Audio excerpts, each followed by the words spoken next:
Also interesting that the family gave Queen Elizabeth back to the public yesterday for the procession up to Westminster Hall. Then you're going to have the state funeral, and then it weaves its way back to Windsor.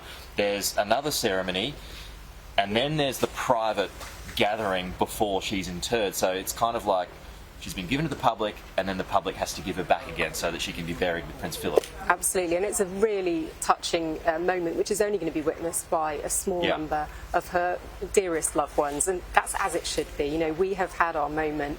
Tens of thousands of people are going to have their moment with her while she's lying in state, and it's right, I think, that that's done behind closed doors. Yeah, with Prince Philip, that reunion will be... I'm so glad it's private, actually, given that Prince Philip died only, less than 2 years ago. What about King Charles and Princess Anne, the Princess Royal?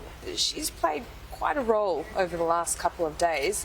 What role does she play now under his reign? Her key role is going to be to support her dear brother, as she calls him. I mean, she is one of the hardest working members of the family. She's regularly vying with him to take the top spot each year. She's so hardworking, and she kind of eschews the media spotlight and the interest. She just gets on with the job. It's been really interesting to hear some more personal takes from her this week.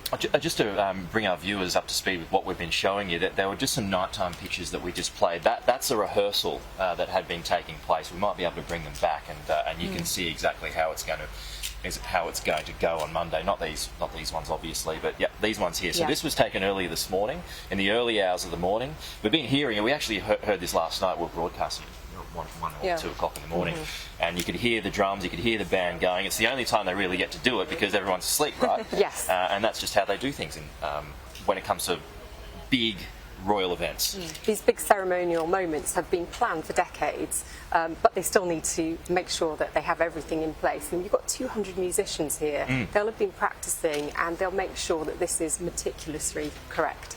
What about you, Emily, as the Royal Editor at Hello? How long have you been preparing for this moment? I mean, it's safe to say over the last 5 years, it's something we have increasingly been preparing for. You never want to think about this, but obviously we like to be prepared, as I'm sure you were, for this moment. But when it happens, nevertheless, it's a shock.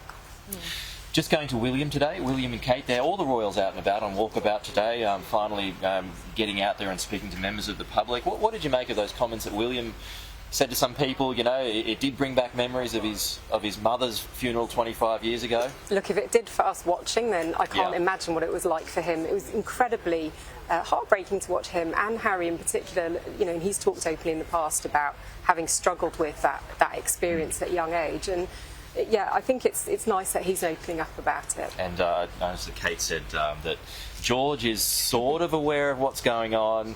The other 2 kids, not so much. I think that's completely normal, isn't it? Yeah, that's completely normal. Pretty standard. It's 4 and 7, I think they are. And we haven't seen them in public, which is, again, not surprising, but interesting nonetheless. But it's just 3 months since they were all on that balcony. That's right. And it's Jubilee. quite incredible to think that. Well, what beautiful memories they will have. Emily, thanks so much for your time. Really appreciate it. Thank you.